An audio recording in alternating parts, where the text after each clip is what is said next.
Good evening, everyone. Literature is the art of discovering something extraordinary about ordinary people and saying with ordinary words something extraordinary. This quote by Boris Pasternak conveys the sort of niche literature has in the society in terms of importance, cultural integrity, and historical testimony. A A very very good evening to all of you. मैं लक्षिता शर्मा मेरी co-host Nandika Rohit के साथ reporting live the third episode of Khaitan TV. पल पल की खबर के लिए बने रहिए हमारे साथ ओनली ऑन खैतान टीवी। कार्यक्रम की ओर बढ़ते हुए Today we have amongst us the Vice Chairperson of Khaitan Public School, Mr. Anirudh Khaitan, and our Principal, Ms. Sonia Anil Verma. Our happiness cannot be contained as we move on to introduce our chief guest for the evening, a powerhouse of humor and the epitome of originality. Please welcome Papa CJ. Sir, it's our pleasure to have you with us on this wonderful event. And last but definitely not the least, we welcome our amazing audience for this evening. Thank you so much for taking out your precious time for this event. With Papa CJ and our school's talented writers amongst us, you are in for a very funny and memorable ride. You know, Lakshita, I seriously adore stand up comedy. It's so funny and spontaneous. It's a true talent to be able to make people laugh, write such relatable jokes, and perform with ease in front of a crowd. Well, I absolutely agree with you, Nandika. In fact, do you know what? Today we have amongst us a renowned comedian and a commendable writer, Papa CJ. A laughter a day keeps the sadness away. Literature is a light that makes you see the world so bright. Seeing a blend of these two brings a ray of hope that feels just right. Papa CJ is an award winning, world renowned international stand up comedian. He has performed over 2,000 shows in over 25 countries across the world. Forbes magazine called him the global face of Indian stand up. And the Harvard Business Review called him one of the most influential comedians around the world. He holds an MBA degree from the University of Oxford and is an experienced motivational speaker. He has been invited to speak at Harvard University and the University of Oxford. As a corporate coach, he has trained over 50 blue chip companies globally. He consults brands on concepts and content strategy. Under his initiative called the Papa CJ Happiness Project, he performs in support of charitable causes across the world. His maiden book, an autobiography titled Naked, was launched at the Jaipur Literature Festival in January 2020. We are truly honored to have you, sir. Moving forward, our Vice Chairman, Mr. Anirudh Khaitan, is a fountainhead of illuminating ideas, a man of distinct vision, an idol of experience and knowledge, and an inspiration for all of us. We would be elated to invite you, sir, to address the gathering. Hello, everyone. So glad to see all of you here. Unfortunately, we wanted to, launch this book our second time around, a second book of the school physically, but well, not something is better than nothing. And we, in fact, got very, very lucky to have someone like Papa CJ to come and address the audience. I know Papa CJ now for many, many years, and I can tell you one thing, that every time I meet him, he keeps surprising me more. He sent me this book called Naked. He wrote this book, and I finished this book literally in 4 hours because the way it was written, it was so personal. It was his life story, and I could relate to it, and I think all of us can, because I won't reveal what's too much in the book, but Papa CJ was like a star student, star corporate honcho, and he's had his share of issues.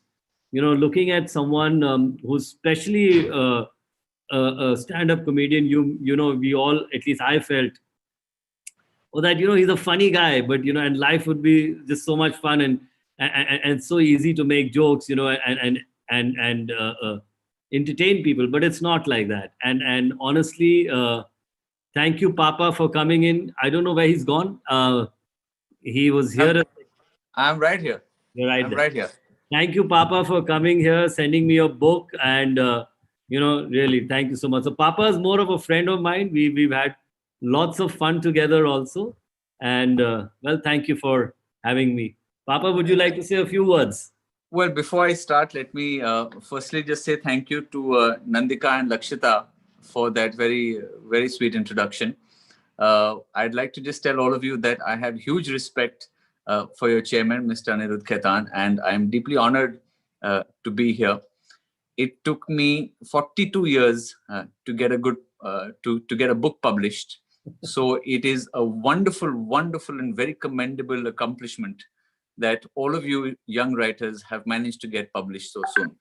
So I'm deeply honored to be here, and I congratulate you on this wonderful achievement. Back to you, Lakshita. Well, thank you so much, sir. It was a great conversation. So this is an opportunity for the audience as well as our writers to ask the questions from Papa CJ, sir. I would like to request the audience to please feel free to ask the questions in the Q&A box. The authors can raise their hands and we will recognize you guys one by one. Till then, I'm also curious about one thing. That's how, since you have beautifully expressed your thoughts in the book Naked and done incredible shows worldwide, how do you think of comedy as a form of expression? That's a very good question. And I believe with most art forms that stand-up comedy is an outward expression of an inward journey. Often what happens is, as when you start an artistic profession, you tend to evolve over time. Now, initially, when you start, you want the confidence that you can make people laugh, right? So you may go for the easy joke. So, for example, the kind of joke I would do is that as somebody who lives in Delhi, so here's an easy joke. I grew up in Calcutta, and I remember taking driving lessons in London, and this instructor asked me, he said, you Indians, why don't you drive in a straight line? I said, listen, I'm from Calcutta. In England, you drive on the left of the road. In Calcutta, we drive on what is left of the road, right? So that, of course, is a joke on how our roads are broken and things like that. So initially, you will go for the joke, which will make everyone laugh because you want that confidence. Then over the course of time, now observational comedy is something you do very often, which is exactly like the joke I just told you. We observe things around us and we do jokes about that. Then over the course of time, you want to be seen as edgy, as cool, So you'll try and do things that try and make you appear cool. You will try and do intelligent jokes which make you seem intelligent. So, for example, the kind of joke I would do is that, I went to the US, and when I went to America, I had a beard. I got to immigration under the Donald Trump administration. This fellow looked at my passport, looked at my beard. He said, you know what, you Indians, you're a mistake. In fact, India is a mistake.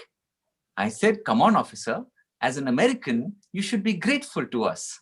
He said, why? I said, well, because when Christopher Columbus discovered America, he was looking for India. So to be perfectly honest, you are the mistake. You see now what happens there is people are thinking, oh yes, Christopher Columbus did discover America when he was looking for India. So, it makes me feel intelligent.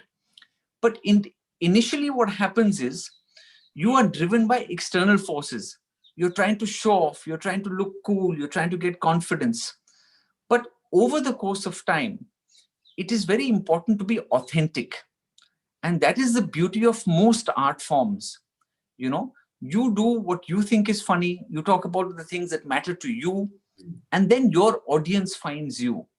Today, if you think of whether it's the comedians, the singers, the dancers that you like the most, let me talk to one of the students. Where's Nandika? Nandika, where are you?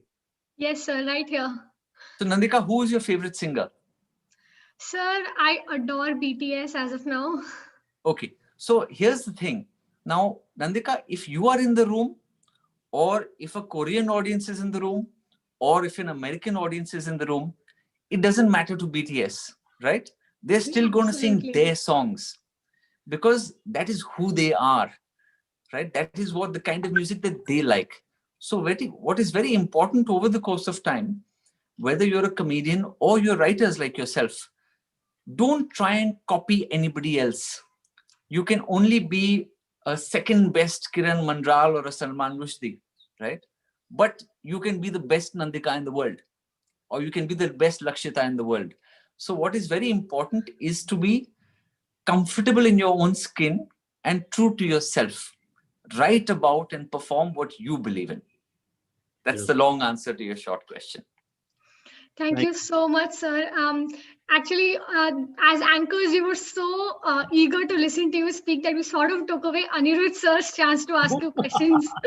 Anirudh sir, please go ahead. Don't worry, he's You not know, important in this process. Yeah, I was so this- happy you've taken it away. I'm done asking questions, but this is these are all this questions. is- Sorry, go ahead, Papa.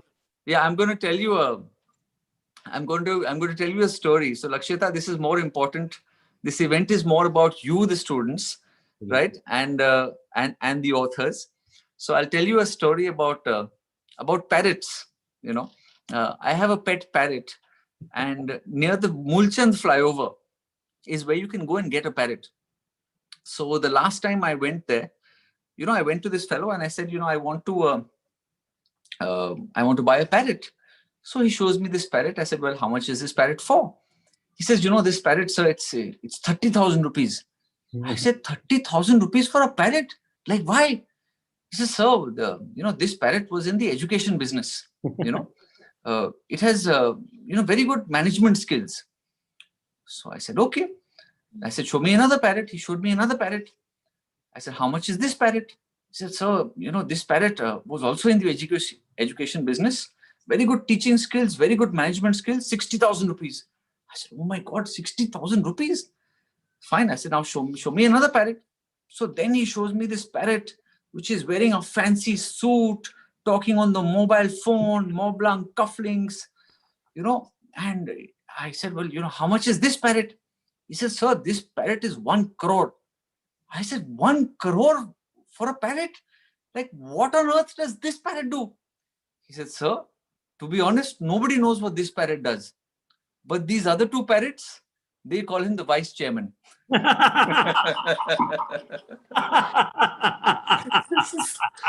So, of course, it's just a joke. I have a lot of respect for Anirudh. Thank He you. works very hard. No, But he's my right. point is the focus is on you, the students. No. So I have a question for you, Papa CJ, which Sure. is relevant for my kids. You know, I read your book, and you were pretty much the first comic in India. You created the category of stand-up comedy in India, right? Yeah. I mean, that's insane. And I've read your book, so I can say it. You were the head boy. You were very good in studies. You had a great job of IBM. You were there, right? Yeah. Why on the earth did you just suddenly leave everything and said, I'm going to do something which nobody really wants in this country? Okay, so Nobody really respects. I really want to hear that. I'm going to answer I'm going to give you 2 different answers to that. For one, I'm going to tell you a story first, right? So Not many about the years, vice chairman anymore, right? No, not about the vice chairman. This one is not about the vice chairman. So many years ago, the Bata Shoe Company used to have a marketing manager in Calcutta. And he thought, you know, let's find out what kind of market there is in the Andaman and Nicobar Islands. So he got the sales guy and he says, yeah, why don't you go and see what the market is like? So in those days, you had to go by ship. So the ship took 3 weeks. It gets to the Andaman and Nicobar Islands. So this fellow sees that nobody there is wearing any shoes. So he goes to the post office. And in those days, you had to communicate by telegram. So he sends this telegram back in Morse code saying, sir, nobody here wears any shoes. There is no market. So I'm going to take the next ship and I'm going to come back to Calcutta. Okay. So a few years pass. Another marketing manager joins the Bata Shoe Company in Calcutta. And he gets the same idea. He says, let's see what this Andaman and Nicobar Islands is like. So he sends a different salesman. Again, this fellow goes by ship, takes 3 weeks, he reaches there, and he sees that nobody is wearing any shoes. He goes running to the post office, sends a telegram to his manager saying, boss, the market is wide open. Nobody here has any shoes. Please send me all the stock that you have got. It's all about perspective. To answer your question, one, it's about perspective and attitude. I never thought of it that, nobody here does any stand-up comedy. I just thought this is something that I want to do. So if it doesn't exist, I will create it. In terms of how I started doing it, I spent a few years doing consulting in London. I had taken a big loan to do my MBA from Oxford University. It took me 4 years to pay back my loans. And then I took some time off and I went to the Edinburgh Festival. And I saw these people doing stand-up comedy for the first time. Anirudh, I thought it was the most amazing thing ever. Here is a guy on stage who's just having fun. And that's his job. And I thought this was the most amazing thing in the world. So I thought to myself, I've got to try this. So 3 months later, I started. I did 250 shows in my first 10 months. I went broke after that. So I had to work in the day, perform at night. One of the things it's worth talking to your students about as well is nowadays it's very fashionable to say that, I'm following my passion. But you have to remember that while you need to feed the soul, you need to feed the stomach as well. Because passion doesn't always put food on the table. I mean, there are millions of stories of artists who are struggling. So it's very important to find that balance. And if I was to offer one piece of advice to students, I would say this: financial independence is the only independence. Even, Shah Rukh Khan bhi shaadiyon mein nachta hai. So the things that you do to feed the stomach will finance you to do the things that you can do to feed the soul. You don't want to be the kind of person who is taking money from their parents or, it's better to have your own self-respect and be independent on your own 2 feet.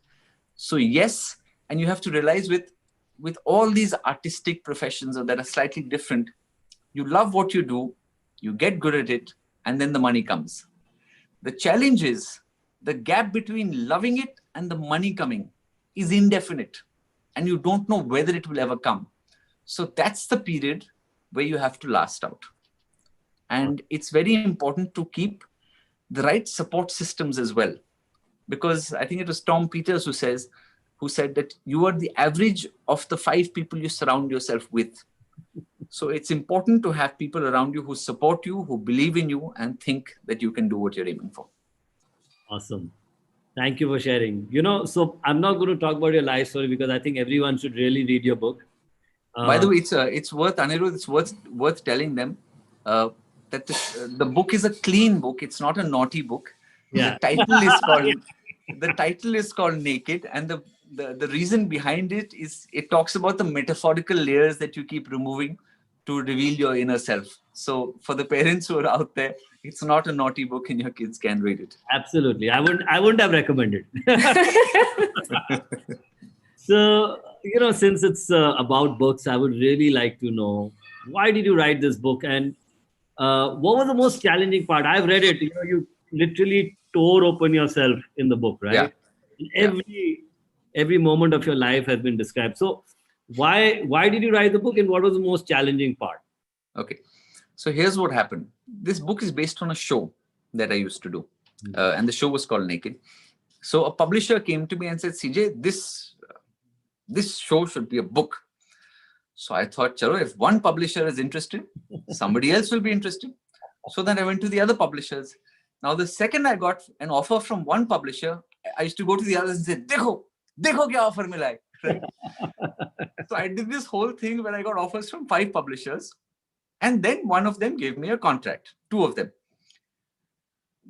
Then, to be honest, Anirudh, for 2 years, I did not write the contract. I did not sign the contract because I had no motivation to write. Right? Now, why do you write a book? Either you write a book for the money. Now, all of you people who are in publishing, who have written a book now, you will realize that there is no money in publishing. Kuch paise nahi milte. Or you write it because there is a story inside you that you're dying to tell.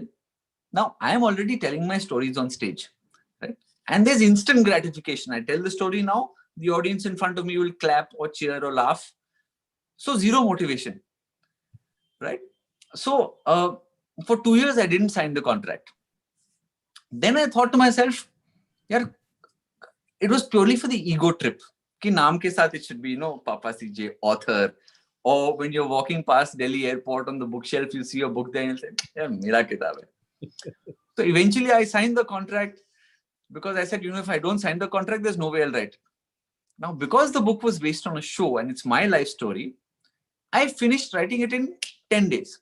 In 10 days, I wrote it. I went to my publisher. I said, ye lo, aapki kitab.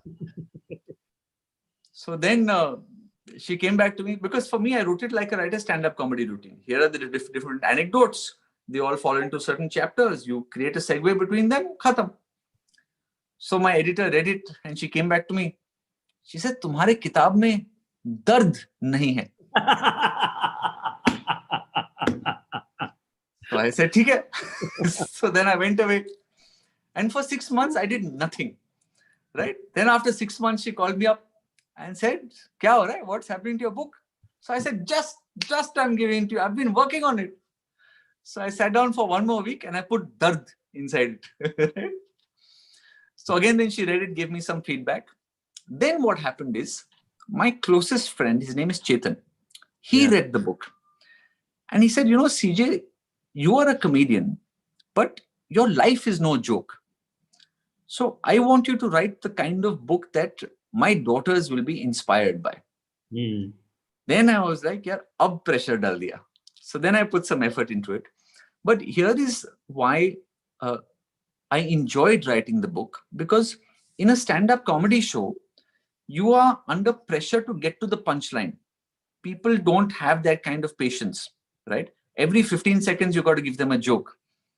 The beauty of writing is that that medium offers you the ability to go much deeper and give your audience, give your reader a far richer experience. And that is something that I really enjoyed. The other thing one of the things I had a big fight with my editor on, there was one chapter where she said, I don't want this chapter to be there. I said, why not? And she said, because what's so special about this? Everybody has been through this. And I told her that is exactly why it needs to be there. Because while I use the vehicle of my life, I am talking about the human experience. So everybody who reads that book, and Anirudh, you can tell me if this is the same for you, at some point is thinking, this is the story of my life. Even I have been through this. Yeah. Even I have felt similar feelings. So for me, it was very important that my audience, whether they're 15 years old or 70 years old, are able to connect and relate to it. So I don't know if that answers your question. No, when I read the book, being a college student, doing all the things you have done, I could really relate to. That's why I actually enjoyed the book, right? Because it was like me. It was like me, of course, much more accomplished than me, but a lot of things I could relate to because I'm like, this is like my life. I've gone through this, and it's good to see it on such a simple, fun format, Yeah. So I'm going to ask one last question, then we'll go on to the kids. Sure. 3 values Papa CJ lives by and will never go back on. So here are the 3 characteristics I respect the most in another human being: humility, compassion, and authenticity. Those are the 3 for me. Awesome. Those are beautiful. And I know that you live by it because I know in your book you were head boy of your school, and I want to tell the kids. In Sanawar, there was a beautiful incident where, of course, he could have ratted out on his friends, and he did. And he could have been expelled. And he says, no, I'm not going to do it. You can expel me, but I'm the guy. I'm not going to tell you who else it was. And that is what integrity is. So awesome. Anirudh, this is not a good story for you to be telling your students. If I was the principal, ma'am, please pull him up on this. I think this is the only story I would share, that, the only thing matters is how you deal with your friends and how you support them in difficult times. And that's what you did. So I'm gonna keep quiet now, and I'm gonna see if the audience has any questions for you. Sure. Right. I request the writers, if they have any questions, please raise your hands. We'll recognize you one by one. Sir, even I had a question. It Please. is sort of general, but I would like to know if there's any best joke or, the joke that had the best reaction from the audience that you've written. I would love it if you'd share it with us. Unfortunately, Nandika, you're not old enough for me to tell you that joke. I know the one. I know the one. And when you were talking about all these, about stand-up comedy at the start, I didn't want to interrupt and say there are some shows of mine that maybe you should not be watching. But the book is safe enough for you to read. I'm sure your parents will approve. Right, sir. We'll definitely read it. Sir, I think Riddhima Sharma has a question. Riddhima, please go ahead. Hi, sure. Okay. I mean, I have not read your book. I will make sure I read it. But one question that, popped up in my head, I personally believe nakedness is beautiful. There's nothing more, I think vulnerable, and vulnerability is great. But I want to ask you, why did you name it nakedness? Like, why? I named it Naked for exactly those reasons. What happens is in the show that I used to do, and the same with the book, as human beings, we build brick walls around ourselves, right? Behind which we hide our deepest hopes and fears and desires. And over the course of the show and the book, I keep removing all these layers, one brick at a time. And at the end of it, I'm exposing myself with all my vulnerability, all my fears, all my hopes. And at the end of it, while you are completely naked, you're also completely free. So a lot of people, when they start, they ask, why did you call it naked? And by the time they get to the end of it, they're like, now I see. But the beauty of something like that is what I've enjoyed most about this book is the strength that other people have drawn from it. A lot of people, because when you realize that underneath we are all naked, right? All of us, I use the vehicle of my life to talk about the human experience. And the human experience is same for all of us. We all feel joy. We all feel pain. We all feel sadness. And what I really enjoyed about this book is that other people were able to draw strength from it. Saying, if this person is so comfortable talking about his or her failures and can still see the positive side to life, then why can't I? I should be able to do the same. So that's why the book was called Naked. And you're absolutely right. It has to do with vulnerability and authenticity. Yeah, thank you. My pleasure. That was quite beautiful. We also have Lakshita Singh with a question. Lakshita, please go ahead. Yes, sir. I just wanted to ask you that, according to you, do you think comedy makes us a better person or has an impact on us as a person? Lakshita, have you seen any comedy? Yes, sir, I have. And what impact did it have on you? I meant the one, as a stand comedian, do you think... So tell me, Lakshita, the comedy that you did see, what impact did it have on you?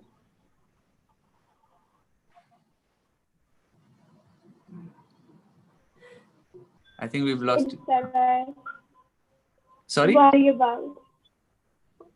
I missed you there. I didn't hear you, Lakshita. Can you repeat your answer? It just made me forget about all the worries. If it made you forget about all the worries, can you imagine what joy it would give to the comedian? Today, if you could make somebody else forget about their worries, how would that make you feel? Amazing, right? Yeah. Exactly the same. If for the half an hour, the 1 hour that you come in front of me, you can forget about all your worries and laugh. I mean, I keep saying that laughter is just a medium for me, but I'm in the happiness business. So if as a comedian, I can make you forget about your worries, then nothing would make me happier. Yeah. Thank you. My pleasure. Wow. We also have Rashi with a question. Rashi, please go ahead. Good evening, sir. Hi, Rashi. So I had this question that we all generally, make jokes and say, ki, oh, I have such a nice sense of humor and stuff like Yeah. that. But from what I've heard from, I also follow stand-up comedy a lot. So from what I've heard from all the other comedians in India, at least, they Yeah. say that it's very different, a normal, just making jokes like that Yeah. and then doing stand-up comedy. So could you tell Yeah. us more about that? So here's the thing. It's just Rashi, just because you're the funny person amongst your friends is very different from being a professional stand-up comedian, right? Today, I've done over 2,000 shows in 25 different countries, right? Now, it doesn't matter. I have to make my audience laugh every 15 seconds, sometimes maybe longer, depending on the style of comedian you are. It doesn't matter whether I'm having a good day. It doesn't matter whether I'm having a bad day. It doesn't matter whether people sitting in front of me are Indian, Chinese, Singaporean, white, black, mixed race, 15 years old, 70 years old, 30 years old. I have to get them to relate to me. I have performed on stage with 104 fever, with a broken leg, with dengue, and with pneumonia. In fact, one of the problems is that nobody takes you seriously as a comedian. I remember when I had pneumonia, I got on stage and I told people I'm having very serious chest pains, right? If I collapse, it is not a joke. Please help me. They laughed. I said, no, I'm serious. I'm in pain. They laughed again. I said, there is no hope. So you have to remember that as a comedian, you don't have the luxury to have a bad day. You may have a bad mood, be in a bad mood. You may not be feeling well. You still have to deliver consistently over time. Today, you can make your friends laugh, maybe, right? Can you make the vice chairman laugh? Can you make the principal laugh? Can you make every single family member laugh? These are people who know you. Can you make people who don't know you laugh? People who don't know about your life. So I think it brings a lot more things to the table. That being said, don't let it scare you, right? The beauty of our profession is that, you'll hear a lot of entrepreneurs who say that, failure taught me great lessons. In my profession, if you do a good show, you walk off stage thinking, I'm the king, I'm the best in the world. If you have a bad show, you get feedback every 15 seconds. Every 15 seconds, if they're not laughing, you are failing. And there is nothing more embarrassing than standing in front of 200 people, trying to make them laugh and getting 5 minutes of silence. So you have to think to yourself on the way home, if I'm ever again in the same country with a similar audience of a similar background, what can I do differently so I don't look like a fool? So for us, failure is actually the only way to get better. So that's the one thing I would again say with any, there's a wonderful saying, which is that either you win or you learn. There is no such thing as failure. If you don't learn from it, then yes, maybe it's failure. But if you can look at it and think, okay, what can I do to make sure I'm better the next time around, then that's the way to go. I hope that answers your question. Thank you so much, sir. My pleasure, Rashi. I think Riddhima too has another question. Riddhima, Sure. please go. I mean, I don't know if I should ask this, but please feed my curiosity. Like, I Go want on. to know the story behind your name. The Like, story behind my name. Two things. Firstly, the answer is in the book. So that's one of the big reasons most people pick up the book is because they just want to know, yaar, iska naam kya hai?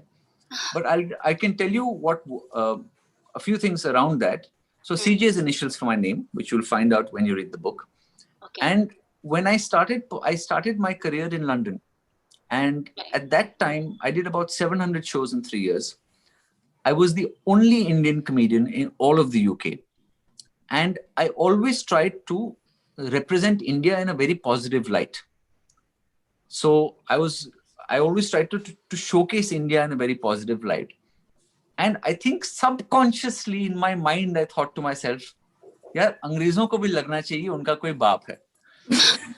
So I just added, I used to get a secret kick in my mind from people saying, Papa, Papa. But in hindsight, it's catchy, it works as a brand, it's easy to remember, it's easy to pronounce. But at that point, I didn't really put much thought behind it. Yeah. Yeah, no, that makes sense. There we go. That was quite a story, though. I also had another question for you, sir. How different are the British and Indian comedy circuits? Very, very, very, very different. So here is my take on it based on my experience. Different comedians may give you different answers. So for me, America, for example, is what I call the McDonald's of comedy. You know, it's very fast food. It's here's a joke, here's a joke, here's a joke. In England, stand-up comedy is a little bit like fine dining. It's such a part of their culture. Also in the US, say in the West Coast in Los Angeles, it's a means to an end. A comedian will do a 7-minute performance. They want to get noticed, get a sitcom deal and get on TV. In the UK, people do live stand-up comedy for the sake of doing live stand-up comedy. So it's like fine dining. The audience will have the patience for you to tell a 3-minute story if you give them a nice punchline at the end. In Southeast Asia, audiences are very polite. You know, so you have to be a little bit more aggressive in their face. You pick on them saying, that was funny, clap. And then they all sort of go like that. In India, English language stand-up comedy is slightly different to the rest of the world because all over the world, it's a very grassroots art form. Anti-establishment, anti-elite. In India, by and large, English stand-up comedy is performed for the elite. Also, what happens is, you know, over the course of time, audiences evolve and they want better from their comedians. Now, in a country like ours, our population is so large that the second an audience evolves, another audience comes and takes their place. So sometimes there isn't that external pressure for the comedian to necessarily raise their game. The other thing that is slightly different in India is that in India, comedians, and I may be wrong, maybe some comedians think that they are celebrities. You know, a lot of it is about being on YouTube and getting clips and millions of views and things like that. Whereas in the UK, a lot more of it is about the live art form. You know, today what happens is as a young comic, you can create a 5-minute clip, which will get 10 million views. You will have a fan following, and suddenly you announce a show at a theater and 600 people will come in. Unfortunately, 5 minutes on the internet does not teach you how to hold the attention of an audience for 1 hour. So it's important to learn the trade before you learn the tricks of the trade. So these are a few differences in my experience. But again, I may be wrong and different people may look at it differently. Right, sir. Our alumnus Arjun Roy also has a question. Arjun Bhaiya, Sure. please go ahead. Sure. Hi. So can you hear me? Yeah, Arjun, I can hear you. I have a story to tell.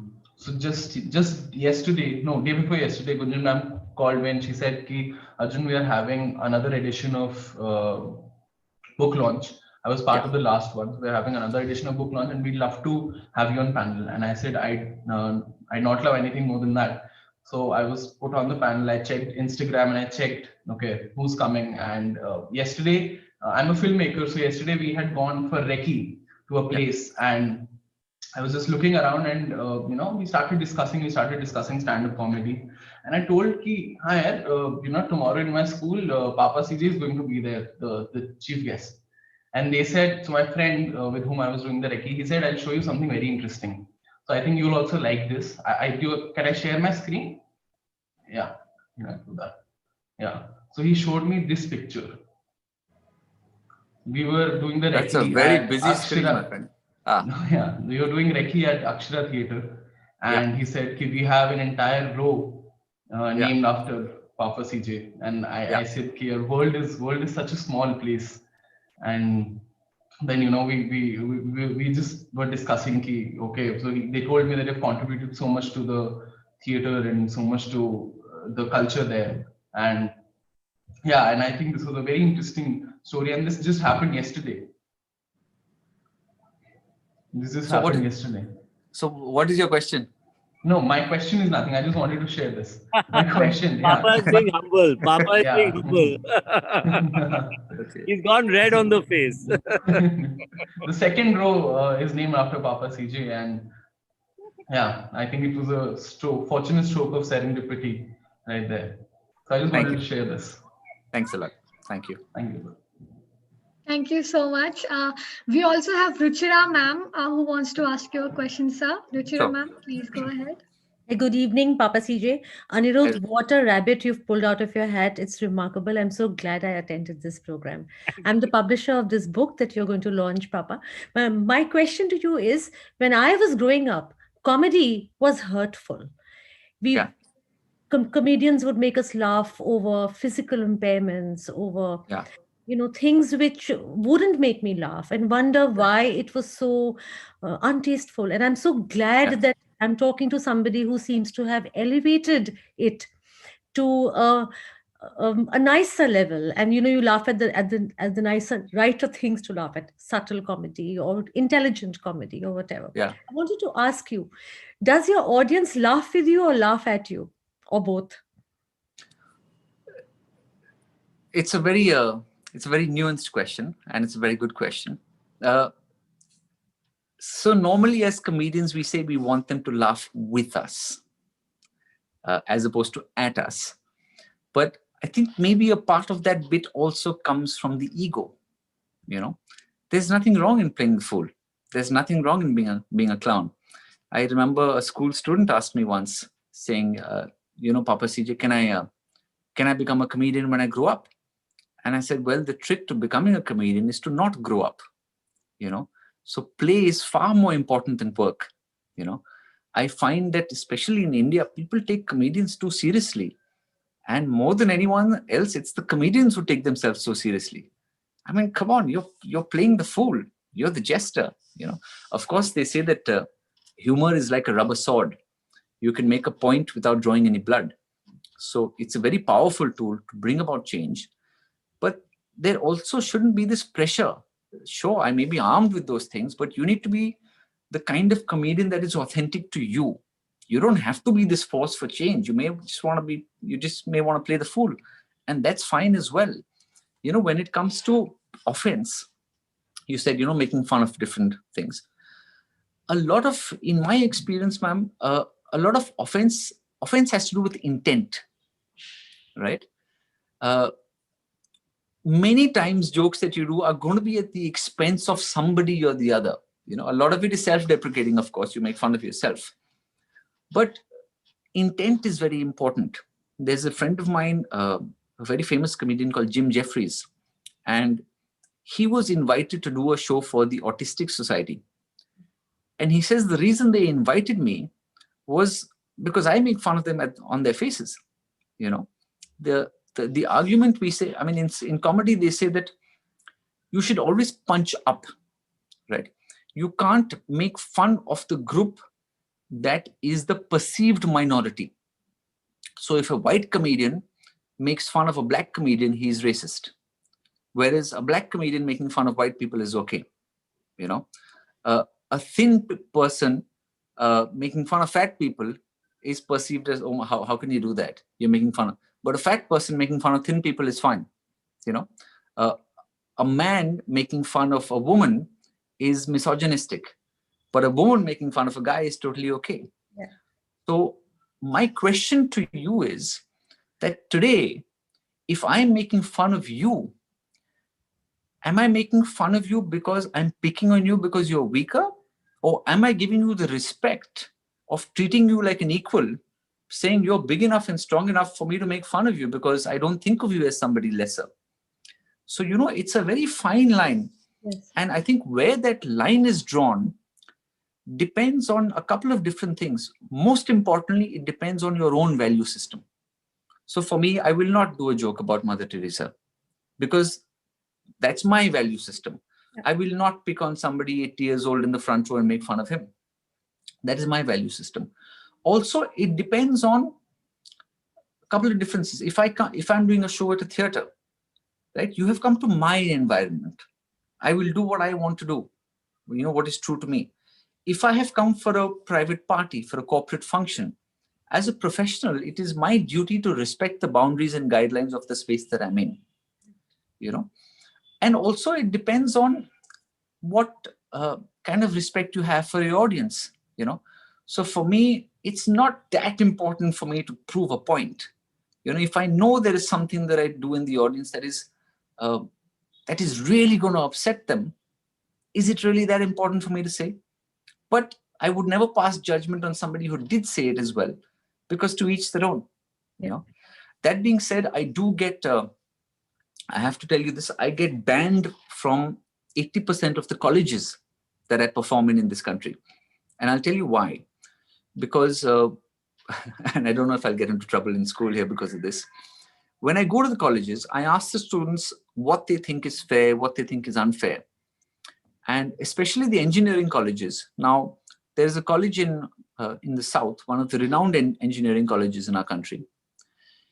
If a boy shakes the hand of a girl, if you shake hands with a person of the opposite sex for longer than 3 seconds, it is considered a public display of affection, and there is a fine for that.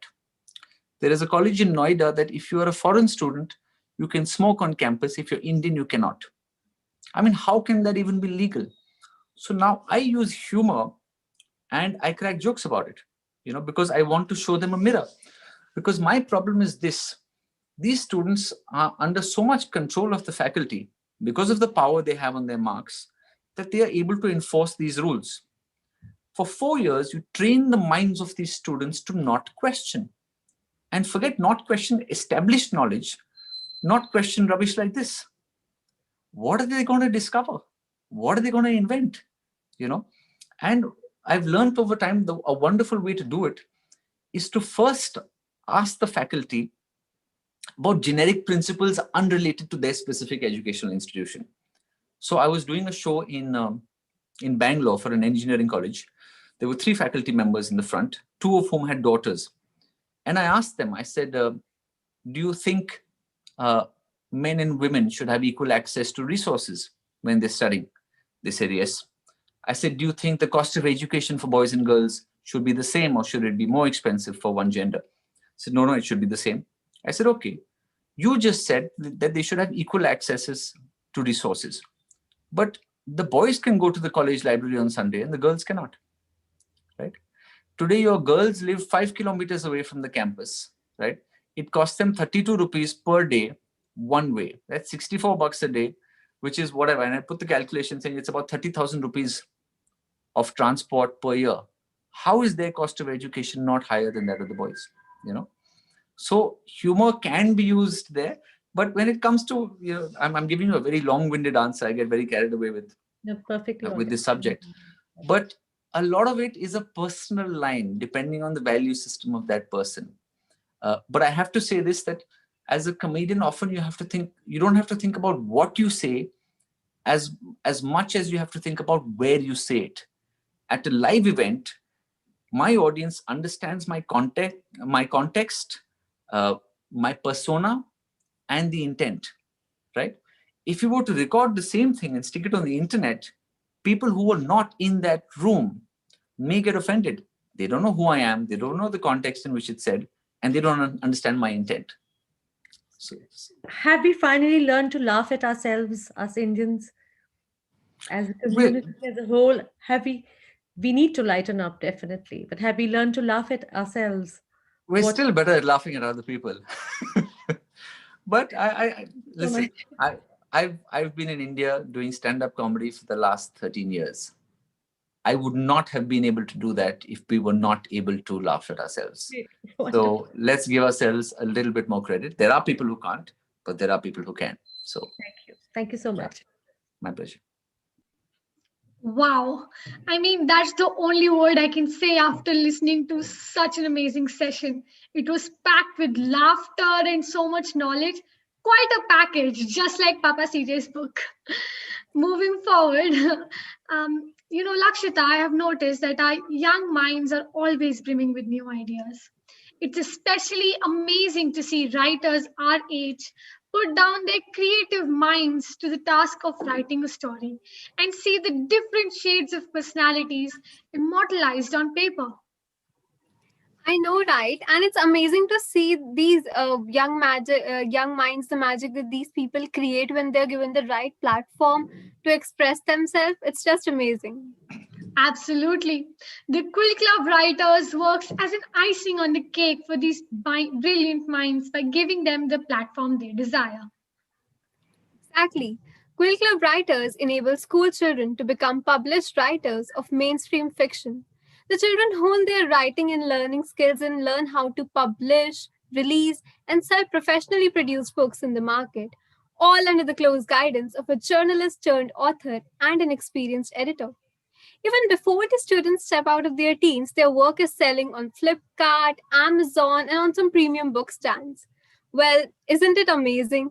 Their selection criteria is also very student friendly as they select the writers through a series of tests and interviews where the writers develop story ideas, structure them, and write and edit their stories. Then finally, a brilliantly written and ruthlessly edited anthology of their stories is ready. Quill Club Writers has produced 55 books with nearly 30 schools all over the country. Currently, they are working with more than 200 writers at a dozen schools nationwide.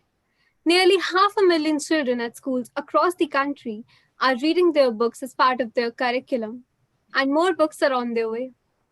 So, let's move on and welcome one of the persons behind this book, the representative of Quill Club, Ms. Ruchira Mittal. Ruchira ma'am is a writer, editor, and mentor. For years, she trains students and teachers. After having written for newspapers and magazines for many years, she edited Pray by the Ganges and eventually turned to mentoring authors and publishing. I would be honored to invite you, ma'am, to share your words of experience. Thank you so much, Lakshita, for that wonderful introduction. And thank you for inviting me to this marvelous event. Like you said, my name is Ruchira, and we are the publishers behind this fabulous anthology, The View from Here. Thank you, Anirudh, for giving us this chance to work with your students again. You have a wonderful school. I can see Miss Sonia Verma there. I haven't met you, but I've spoken to you often. And I know that the other teachers I've worked with are also somewhere watching this program. I recognize all the writers here, and I remember our electric mentoring sessions, and I'm so utterly proud of you. I have some news for you though. Last year, we joined hands with Scholastic. Scholastic is one of the largest publishers in the world. And now, after we were hit by the COVID pandemic, we have begun an online program in the same way as we worked with you. We no longer go to schools because we are unable to travel, but now this writing program is open for anybody who has the desire to write and the fire within them to bring out a story. Thank you so much for this wonderful experience in your school. It's a beautiful school, and the book will also show this. This is a wonderful event you've put together, Anirudh. Though I can't see you, your camera is off. I have thoroughly enjoyed it, and I wish you and your school greater heights, and that you publish more and more children and help them along this journey, wonderful journey of writing. I won't take up more of your time. Thank you so much, and many, many, many congratulations, everybody. Thank you so much, ma'am, for your lovely words. It was amazing hearing your views. Ma'am, just out of plain curiosity, I wanted to know what is the story behind naming this book, The View from Here? When each child was writing his story in Khaitan Public School, in that wonderful cozy room of ours where we sat together and brainstormed, the stories were actually a view from that school. That is why the book is called A View from Here. Thank you so much, ma'am. Moving forward, Lakshita, we can clearly see the Quill Club writers have worked immensely hard on this book. I can't wait to see the sort of stories, climaxes, and twists our writers have created. Let's give our audience a sneak peek into what they have signed up for. Therefore, in the presence of our guides and mentors and the two amazing guests that we have with us in today's evening, with immense pride, we, the students of Khaitan Public School, launch The View from Here, the second book from the Quill Club Writers, which is a collection of short stories written by the young writers of our school. These writers have put down their original personalities on paper and immortalized it with pen. We therefore are proud to officially launch the Book of 2020, the bundle of wonderful stories created by amazing writers, The View from Here. So guys, grab your popcorns, Coca-Colas and momos to watch the most awaited video montage.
Wow, the suspense, the excitement, and my curiosity to read the book with all these amazing stories has reached to cloud infinity now.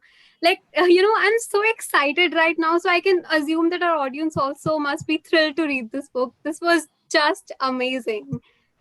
I am sure they're as excited as us. A big shout out to the team of students who worked on this wonderful montage. Ahana Malla, Advik Bharadwaj, Shatakshi Tyagi, Krishna Kakkar, and Chavi Kol. Thank you so much for your valuable contributions. Moving forward. सुनोगे नहीं क्या किताब की बातें, किताबें कुछ तो कहना चाहती हैं, इनमें लिखी ये बातें बहुतों की कहानियां बताती हैं। ऐसी ही एक किताब लेके क्विल क्लब राइटर्स के लेखक आए हैं। द व्यू फ्रॉम हियर में अपना नजरिया लिख हमारा नजरिया बदलने आए हैं। What a wonderful composition. Well, I am definitely gonna read this book. I bet our audience wants to know more about the writer's perspective to their stories, all the insider details, the process, and the experience writing stories that are now published. Therefore, I would now like to invite the writers, Vidushi Sharma, Parul Handu, Isha Dahiya, Riddhima Sharma, Kashish Arora, Kashvi Agrawal, Yana Soni, Vivek Kukreti, Lakshita Singh, Madhav Menon, Digvijay Dutt, Karandeep Singh Talwar, Arnav Saxena, Ishita Bharadwaj, and Soham Khare, along with a special someone who is none other than our alumnus, one of the authors of the first edition of the book of Quill Club Writers, our wonderful senior, Arjun Roy. I request the audience to put in their questions in the Q&A box, and with that, let's begin our panel discussion. Let's start with our guests for the evening, Papa CJ and Ruchira ma'am. Sir, ma'am, I'm sure there is some advice or questions you would like to ask to our novice writers. Over to you, Papa CJ. Sir. Yes. So as a writer myself, I often struggle with writer's block. Not writer's block as much as motivating myself to write. So my question to the writers is, how do you find the motivation to write? What is your process? How do you get the discipline? Do you sit down and write every day for a certain amount of time? Do you write when you get inspiration? So I would love to hear that.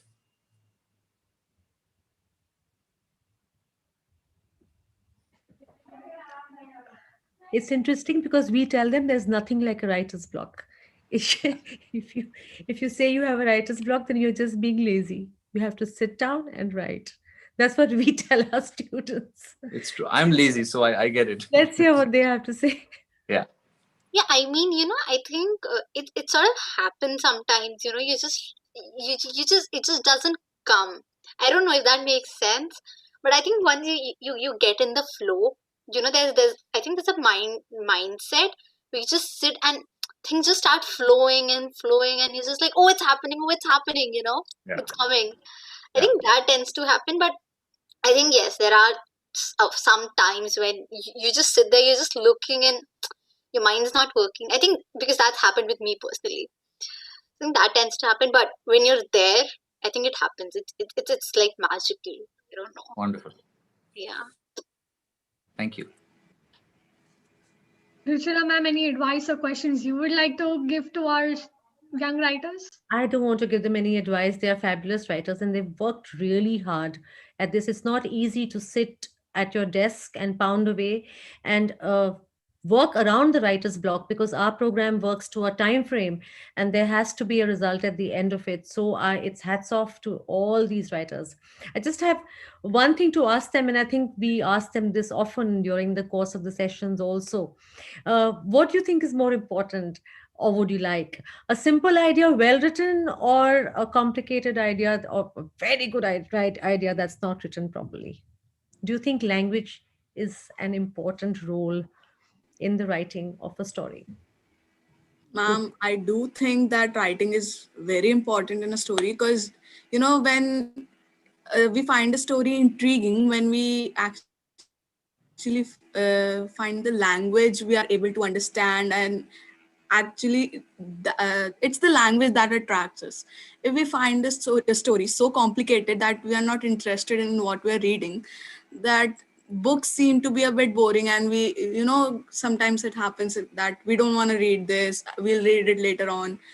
We actually want a book that keeps us in all the time. We are thinking what would happen and what we're reading, you know, what's next. That's the thing I think actually a language makes, you know, in a book. Yeah. Thank you. Thank you so much, sir, ma'am, and Vidushi. It was great listening to your answers and questions. Even I, as an anchor, am curious to know about the writers and their experience. So my first question is for you, Kashish. Does writing energize you or exhaust you? Hello, am I audible? Yes, you are. Yeah. Okay, so I think writing personally, I think it does both to you. Like writing as a writer and a reader myself, it does energize me. All these ideas that are running through my head, I just want to pen them all down before they leave, you know. But then it also exhausts me. Like ma'am just said and sir just said that writer's block comes, and sometimes you are just sitting there looking at the paper, staring at it and trying to work out some ideas, but then it also exhausts you. So it does both for me. Thank you so much, Kashish. Go ahead, Lakshita. Yeah, so my next question would be from Soham Khare. So, Soham, when did you first realize that you wanted to be a published author? Like, when did you realize you want to write and become a published author?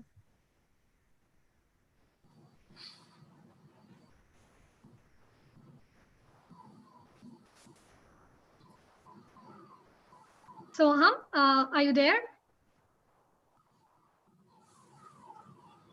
Looks like Soham is facing connectivity issues. Let's move on. I have a question for Yana Soni. Yana, when you grow up, do you plan on considering writing as a full-time career? Actually, as of now, writing is just a hobby. I don't write like every day. It's a routine. It's not a routine. I just write when mood strikes or when something happens and I think it's interesting enough to be written down. So I don't want it to be a full-time thing. But I surely intend to do it alongside whatever else I do when I grow up.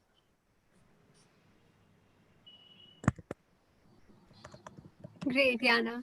So, I would like to ask a question from Madhav Menon. So, Madhav, are you there? Yeah, I'm here. Yeah. So, Madhav, how long have you been writing for? I had the habit of maintaining a diary since like 9 or 10 years. I had a strict policy of only writing adventures that I thought of being exciting or adventurous. And I used to write comics and whatnot. But it's really Quill Club writers who have initiated me into properly writing a story. And I'm really grateful to them for have given me this opportunity. Thank you, ma'am. Thank you, sir. Thank you so much, Madhav.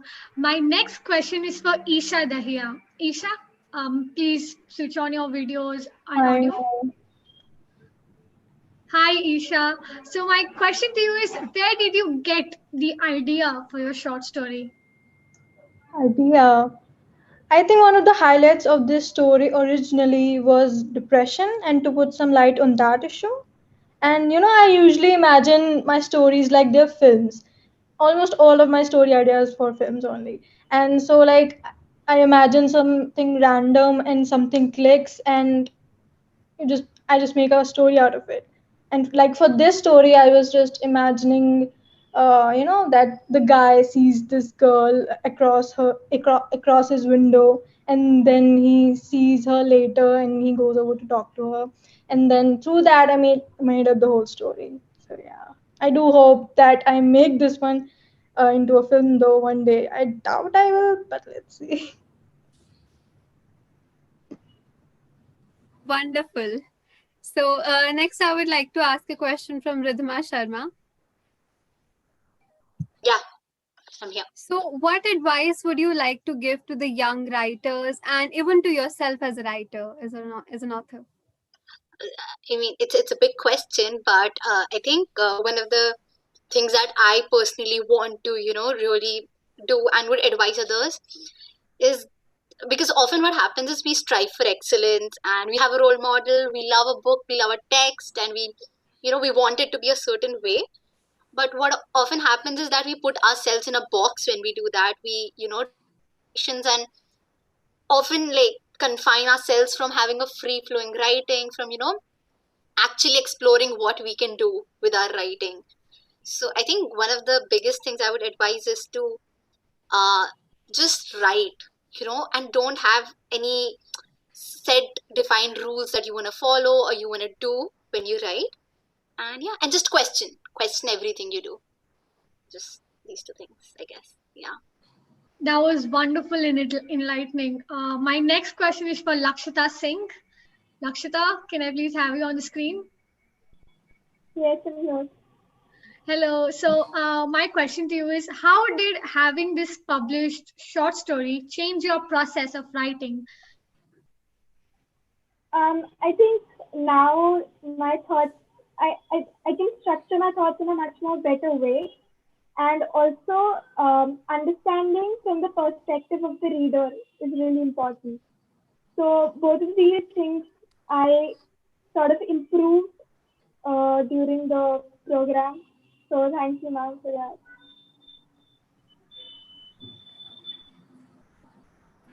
Wonderful. So my next question is from Arnav Saxena. Arnav Saxena, Yes, can we I'm have here. you? Yeah. So what was your favorite part about being an author of Quill Club Writers? My favorite part was that it provided an interactive environment for me where I could interact with the other fellow writers and my mentors. And it inspired me to write more and write much better than I usually would have.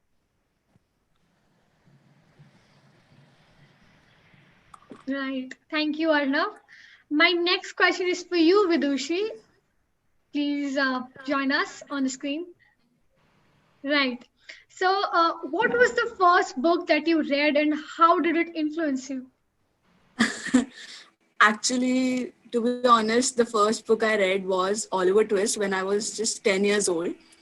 And what happened was, actually there was a section of the story in a course book. It actually, I was excited to know what was in the whole book.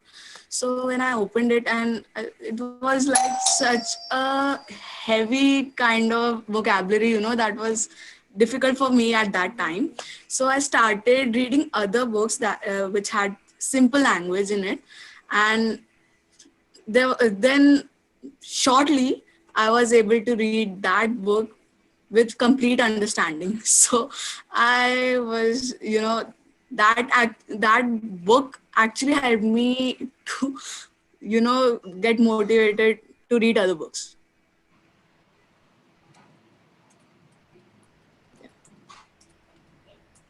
My next question is from Vivek Kukreti.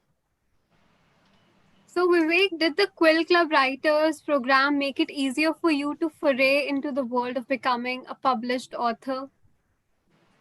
Yes, surely it did. With two amazing mentors, which helped us, I used to write a lot, but with them, they also taught us to write in a time frame and the nuances of writing.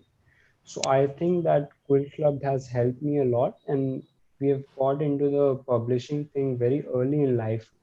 So we have got experiences very early, and that will give an edge to us. And I think they have helped us a lot. Very thankful to them. Thank you so much, Vivek. My next question is for Kashvi Agrawal. Kashvi, can you please join us? Yes. Am I audible? Yes, you are. Right. So my question to you is, did having a mentor help you in your process of writing a short story? Yes, of course, they helped us. And I think mentors are someone who is needed in every field. Someone who could advise you, who could help you when you get stuck. And our mentors during all the workshops were very supportive and helpful with different opinions, the different ideas so that our stories become more interesting. Absolutely, Kashvi. Thank you so much. Now, I'm pretty sure our alumnus, Arjun Roy, would also like to ask the writers a question. So, Arjun Bhaiya, please go ahead. Yeah. So I'd like to ask a question to Isha, considering she wanted to write about depression and how it became part of the conversation, part of like a very integral part of the conversation quite recently. I would like I would like to ask her that what sort of boundaries she has while writing about depression, and what sort of research did she do or went into this book? I think Yeah. I think I wrote this.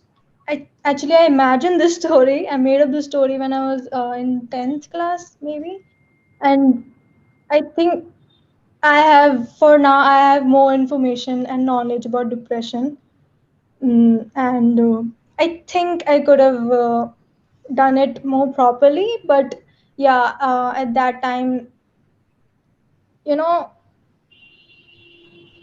basically even I was going through a rough patch, so I wanted to just, I'm a writer, so it has kind of my my part of it, so like, yeah, so whatever the story has in it, how do I explain, let's see, like, I can understand this is always a hard part, explaining the idea behind a story and how you wrote it. Yes. Is always the hardest. I can understand. I think the hallucination part was a bit extra, but it was story idea. I know that the basic, the most highlight, that the whole real and imagine. If you read this story, you'll understand it more properly. Then that the dilemma of the writer was that he was caught up in this real and imagined world. So yeah, so I wanted to show that side of that, I think. That's really interesting. Thank you, Isha. I just have one more question. I just have one more question for Ridhima. I would like to ask her what sort of research went into your story while writing it. Did you think of certain technicalities and certain things that you wanted to get right, and how did you research for it? Right. So I think my story did not actually require a lot of research. It came from because I think we live in a material world where everybody's in a cat race, and I don't know, coming from my own wish to like get out of it. I mean, the British broad idea of you need to follow structure, you need to get a job, and then you need to like just do this in a like a box. I just wanted to like get out of that, and from that desire the story like stemmed out, that no, you really don't have to. You just have to live your own life. You have to find your own unique path. Right. Because as sad as it is, I believe the 21st century is much more prudish. We say, oh, purana zamana aisa tha. but I think the Purana Zamana was much more progressive. I don't know. So I think yes, that's where it stemmed out from. So it didn't require research. It came from my Dili tamanna to like get out of this materialistic world. Speaking of Purana Zamana, I think Suitable Boy, all of us, Suitable Boy, if you watched or not, I think it made all of us realize that how good the Purana Zamana was. And yeah, I can totally relate to that feeling. Yes, definitely. Right. I think one of our writers, Karandeep, would also like to ask you a question. Karandeep, please go ahead. Hi Arjun Bhaiya, I have a question for you. When you first got through the interview, like how did you feel? What was your reaction at first? Did you feel? It was an interesting process of how I got into the program. So I was supposed to write this. I was supposed to write about myself, and I wrote this. I think 2-3 paragraph, like sort of a story of my life up until then. And after that, I had a conversation with Ruchira ma'am and Hemant sir, and I expressed my love of films, and Hemant sir and me connected on that quite a bit. And after I got through, it was a whole different world for me, because I had never imagined myself as a writer, and at that point, I realized that how important it is for you to venture out into other things, and how important it is for you to be accepting of new challenges and new ideas. And that was the primary goal that I had in mind while throughout my session at Quill Club, and after that, this is something that I have taken home from the entire program. So I think that answers if that answers the question. Yeah, thank you, Bhaiya. You're welcome.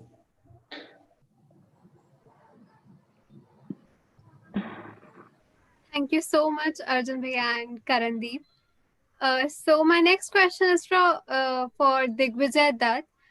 Digvijay, I would like to ask you that how important do you think it is to structure your work before starting writing? Well, I would say the structure to a story is one of the key factors to holding your reader's attention, and also developing a structure for your story helps you deliver the right information at the right time. And delivering the right information at the right time, I would say, is the most important part in the story. Because if you say something too early, if you say something too late, it disappoints the reader. And yes, as writers, we follow something called the 5-point arc, where there are 5 points, whereas it goes as follows: the exposition, the raising motion, the climax, the falling motion, and then the resolution. So yeah, I would say it is pretty important to write a story in a structured way. Right, that makes absolute sense. My next question is for Ishita Bharadwaj. We would love it if you would join us, Ishita.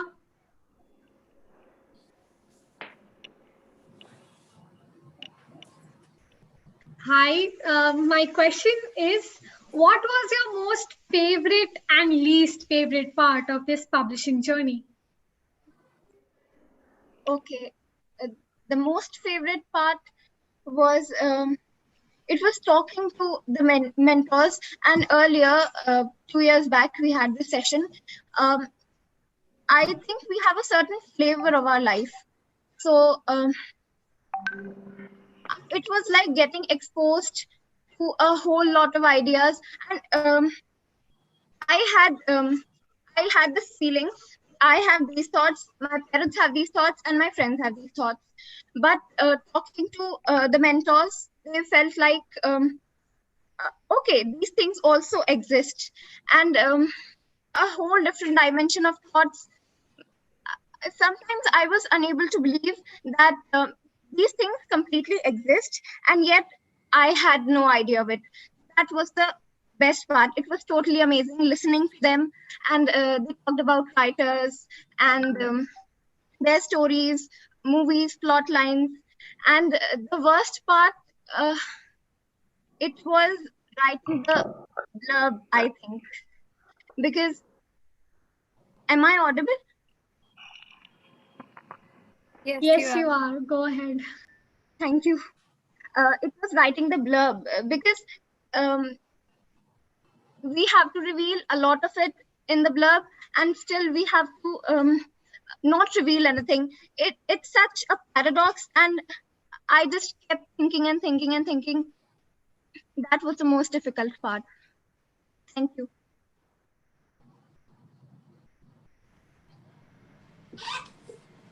So my next question is from Parul Handu. So Parul, what do you think is the most challenging part of writing for you?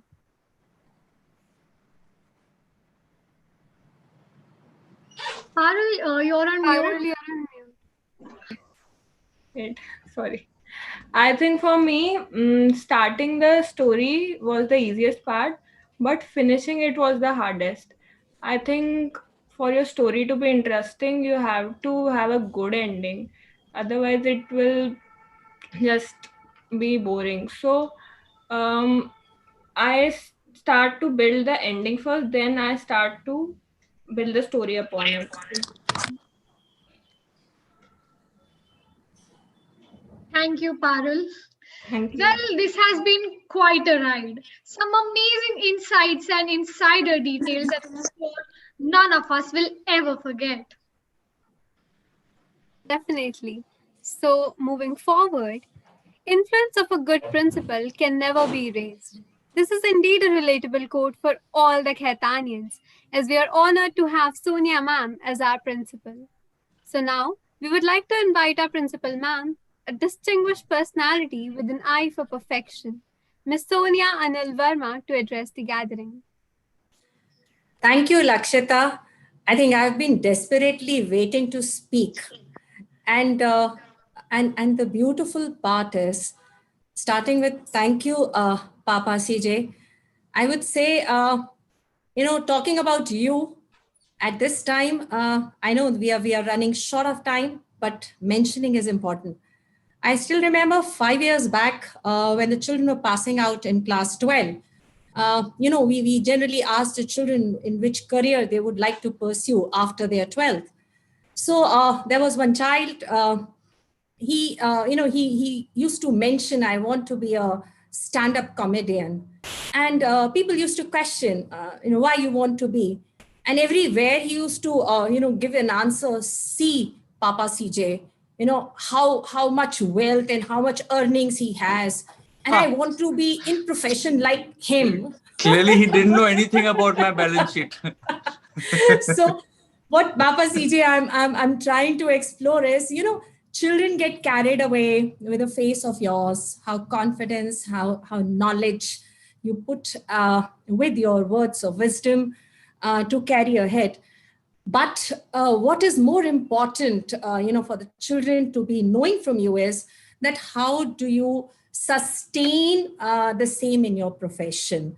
Because it's not a profession of one day or, one year. You have to sustain in a career, and that too a very successful innings. So I think that's what, you should be talking to children in your next of the, your words of wisdom. That's a nice try, ma'am. If I was getting a principal salary, then I would do that job. But for now, I will leave that with you. Great. Thank you. And I know you've made our children really believe in themselves, and they have got the confidence, asking questions. I'm the most happiest of all when I could see my children, asking and putting questions to you. And I could see the sign of happiness on their faces. Thank you from core of my heart. Ma'am, they are far more intelligent and confident than I ever was at their age. In fact, the young boy who mentioned that 5-point curve of writing, I thought, my God, I don't understand what exposition means. I'm going to have to get a dictionary and Google what it is. That's nice. And, adding more to, when they are able to write, the first thing that comes to us is they should be able to read. if they are reading, that knowledge is absorbed in them. And when it is expressed in the form of writing, I think that is the beauty of writing that comes out well to connect with others. Okay, moving to Ruchira, thanks a lot. I think your presence with us had always been wonderful. I still remember, long conversations, how to put the stories, how to edit the stories, and, how to have the title of the book be given. It's wonderful, and it's been very inspiring for the children to think from their heart and speak from their heart in the form of the expressions. And I'm really grateful to you for helping our children really do so well in their book.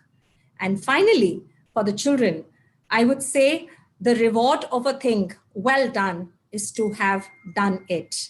So taking the quote, I would say congratulations on a job very well done, children. I think I got the opportunity to read the stories. I could see the voice of yours. I could feel that it has come from within, which is not just the self-conscious.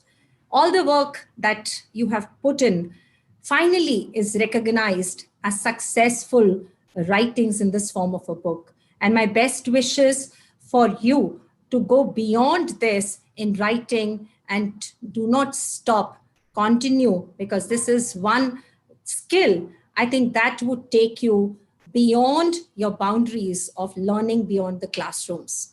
I think it's the creatively compiling storyline with a different perspective, mind-blowing research, data gathered from your own experiments. I think it's new information that the readers won't find anywhere else. This achievement adds another feather in the cap of KPS, and we feel proud to be nurturing the writers like you. Once again, congratulations to the entire team of students and teachers, especially Tapasya, who has made possible to have this accomplishment be achieved for all of us. Thank you once again to everyone. Thank you so much, ma'am. It was a pleasure to hear from you. Over to you, Nandika. Thanks, Lakshita. This was such a memorable event. Every second was iconic.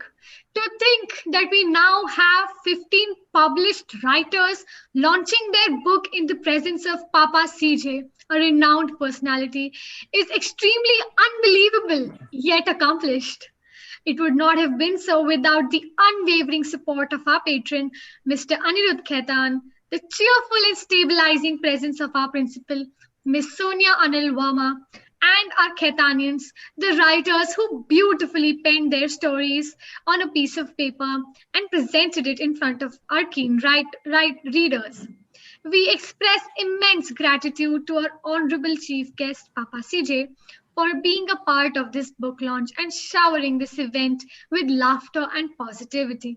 I'm sure your presence has encouraged a lot of aspiring writers today. Thank you so much, Tapasya ma'am, for giving your valuable guidance to the writers and mentoring them. I would also like to thank Gunjan ma'am, Snehlata ma'am, and the whole Khaitan TV team responsible for the success of this event. This event would not have been possible without you.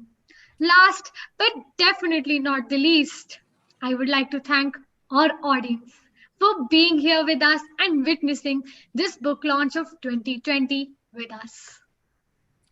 Before you wrap up, may I just Yes, jump sir. in? May I just jump in for 1 second before you wrap up? I just want to throw in there, that is not last, but the least. Nandika and Lakshita, both of you are outstanding. I wish I had the confidence that you had at your age. The way you have hosted this event is absolutely fantastic. And I'm yet to see two young girls host an event with such confidence, such wonderful planning and preparation, such attention to detail. You had a question for every single author. Well done. You are truly fabulous and an asset to your school. Thank you, Papa CJ. They are the gems of our school. I would surely say. Thank you very much. Thank you so much, Papa CJ sir. Thank you so much, sir. So this was really a very wonderful event and I really enjoyed it as well. So with that, we come to the end of this event. Thank you so much for being with us here today. Please encourage our writers and read their books. It is published now. And please give your valuable feedback as well. So thanks for watching. This is Lakshita and Nandika signing off.